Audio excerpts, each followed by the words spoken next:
بسم الله والحمد لله والصلاة والسلام على رسول الله وعلى آله وصحبه ومن والاه أما بعد درسيغاني ودرسيغي تضباط وكمدا درستي أنا وهليني أحكامتا كسابسن بشهر رمضان درسيغي كوري waxaan ku soo qaadanay anwaacda soomka uu leeyahay oo saddex ah soom waajiba soom sunna ah iyo soom manhi ah oo la iska reebay darsigeena maanta wuxuu ku saabsan yahay maxay ku sugnaan kartaa bisha ramadaan galideedu waxyaabaha bisha ramadaan inay soo gashay lagu sugo cibaadooyinka waxa kamid ah qaar ku xiran taariikh go'an iyo bila muayyana oo aan ku ansaxayn waqtigaas waqti aan ahayn sida xajka oo kale ma ansaxayso xajka in la xarmado illa bisha shawaal iyo bisha dhulqa'da iyo tobanka bari oo ugu horeysa bisha muharram ayaa la xiran karaa xaj la xiran karaa ka hor ma ansaxayo kadibna ma ansaxayo soomka ramadaan oo kale midalan baa kamida cibaadaadka ku xiran bilaha oo aan soo ansaxayn waxaan bishaas ahayn hadii qofku uu yiraahdo soo hormari bishii ramadaan oo shacbaan oo kale soon ka ansixi mayso waxa kamida cibaadooyinka ku xiran taariikhdu aan ku xiran waxa kamida soomka maalinta Ashura oo ah maalinta tobnaad ee bisha Muharram oo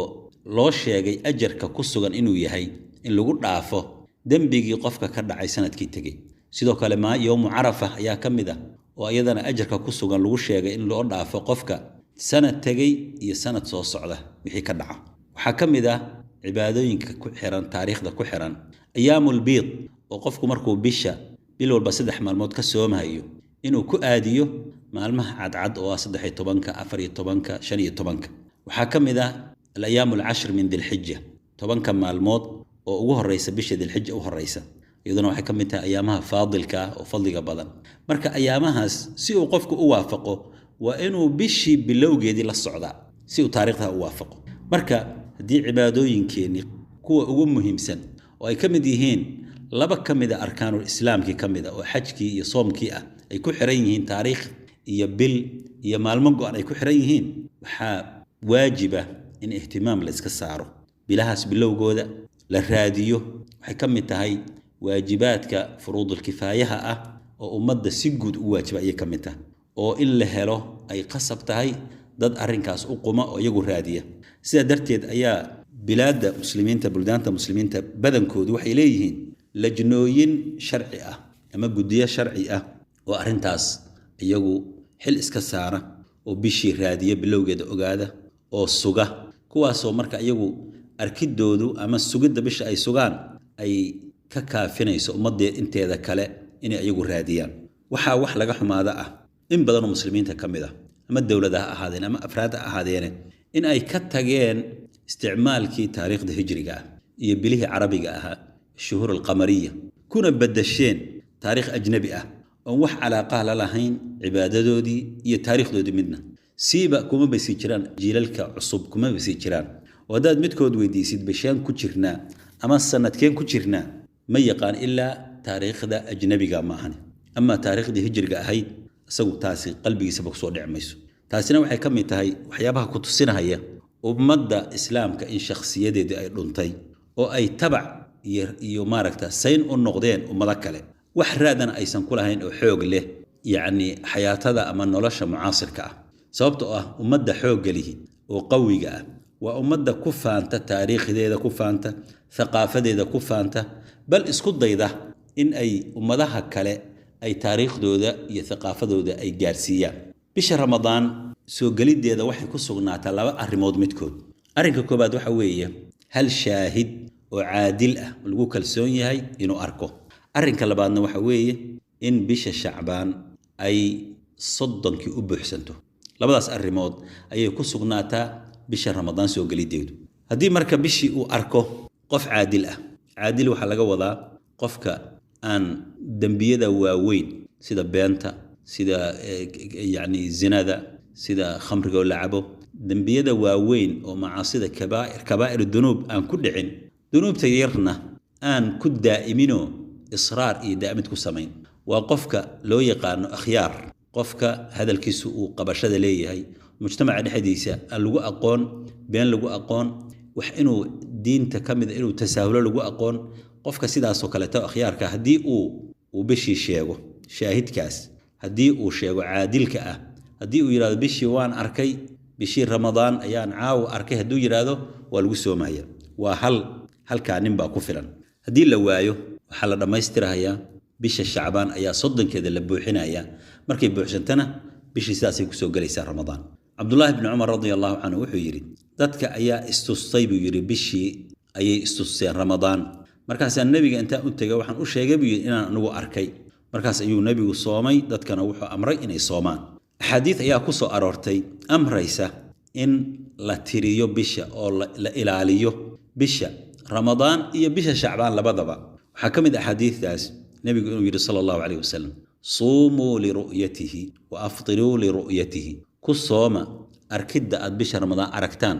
aragtaan bishii shawaalna ku afura bisha shacbaanna wuxuu ka yiri uhsuu hilaala shacbaan li ramadaan kooba oo tiriya bisha shacbaan ramadaan dartiis marka bishii shacbaan in la tiriyo waxay keenaysaa in ramadaanka awalkiisa la ogaado marka xadiistaasi waxay ku tusinaysaa in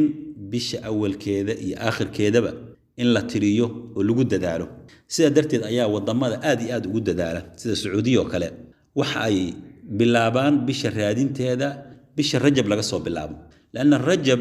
in la ogaado taariikhdii ay dhalatay ama dhamaatay waxa ku xiran shacbaan markay dhalatay in la ogaadana waxa ku xiran in la ogaado ramadaankii soo galidiisi marka bisha Rajab ayay si iclaaniyaan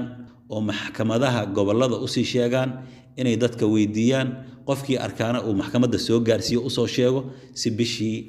inay sugnaato loo ogaado Rajab hadana tii shacbaan bay sidoo kale hadana marka kadib ayaa maarta bishii ramadaan iyadana si gooniyo loo raadiyaa ama bisha ramadaan dhamaadkeeda iyadoo waxay u baahan tahay laba marqaati bay u baahan tahay hal marqaati kaliya kuma filna hadii laba marqaati oo caadilina la helo waa lagu afurayaa hadaan la helinna bishii soddonka ayaa la dhameystirayaa markaan sidaa ogaanay waxa jirta dhowr mas'alo aan rabno inaan inta ku darno masalada koowaad waxa weeye qofkii asagu bisha arka kaligiis marqaatigiisina la qaadan waayo oo laga aqbali waayo laakiin asagu huba inuu arkay bishii qofkaasi muxuu sameeynayaa qofkaasi wuxuu sameeynayaa uu soomaya laana waxa weeye asagu wuu arkay xukumkiisa marka asaga khaas buu noqonaya ilaahi quraanka wuxuu yiri faman shahida minkum ash-shahra falyasum qofkii bishii xaadira hasoomo nabiguna wuxuu sallallahu alayhi wasallam idha ra'aytum al-hilala fasumu haddaad bishii aragtaan sooma ninkaana wuu arkay laakiin soomkiisaas la jahri maaye wuu qarsanaya sidaas ayay ku tageen ahlul cilmiga badankood way jiraan culimada ayagu yiraahdeen hal la soomo dadka hana la afuro dadka ee kaligiis la kali noqon maayo laakiin sida ahlul cilmiga u badan yihiin waxa weeye qofkaasi asagu arkidii uu arkay ayuu ku soomaya laakiin soomkiisa wuu qarsanaya masalada labaad waxa weeye hadii wadamada muslimiinta kamid ah laga arko bishii ma ku waajiba wadamada kale oo muslimiinta inay ayaguna ay soomaan ama bishii ramadaan aakhirkeeda laga arko ma ku waajiba inay ayaguna ku afuraan asalku wuxuu ahaa muslimiintu inay waaxid yihiin oo ay kamidaysan yihiin soomkooda iyo afurkoodaba kamidaysan yihiin hadii marka muslimiintu oo dhan ay hal madaxweyne lahaan lahaayeen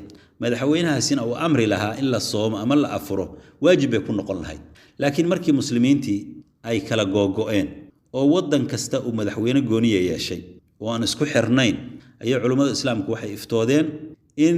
wadamada kala fogfog oo qoraxdu aysan isku mar u soo bixin isku marna u dhicin wadan kastaaba inuu leeyahay aragtidiisa goonida uu ku soomayo kuna afurayo sababtoo ah muslimiintu aslahan waxa jirta waxyaabo ay isku khilaafsan yihiin oo aan dib lahayn sida mesela waqtiga la afurayo iyo waqtiga la soomayo oo qoraxdu markay soo baxayso ama fajrku soo dhasho iyo waqtiga ay dhacayso muslimiintu kama midaysna waxa laga yaabaa wadan hebel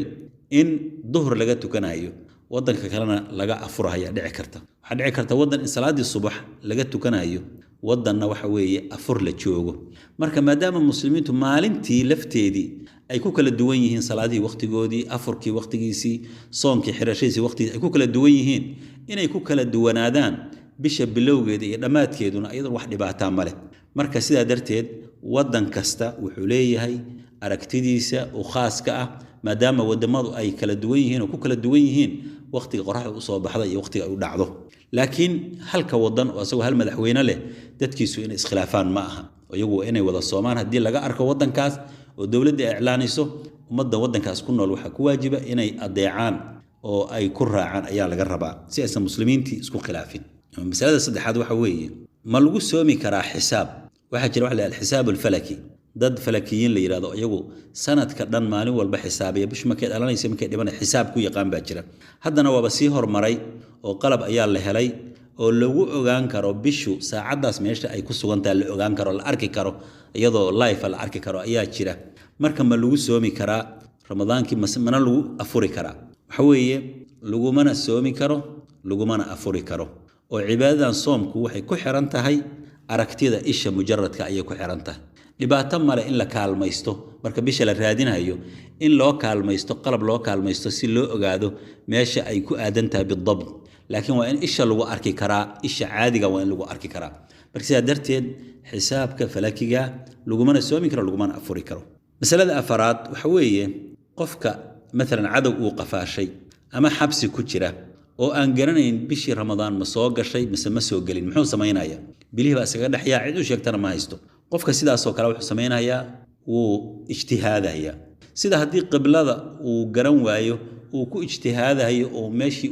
u maleeyo uu tukanayo sidaas kale ayuu ku ijtihaadaya markuu ijtihaado hadhow markii uu ogaado bishii waqtigeedii oo ka soo baxo مثلا xabsigii ka soo baxo hadii soonkiisi uu waafaqay bishii ama bishii ramadaan ma waafaqayna kadib ayuu waafaqay bilihii ka dambeeyay sida shawaal oo kale soomkiisi waa u jira وصوم صحة لكن هدي وافقي صوم كيسي هدي وافقي بشي رمضان كهر هدو دعي سيدا بشي شعبان وكلا أما الرجب أي وقادي صوم كاسي ومتشره وإنه كسو عليا هدي قار كم بده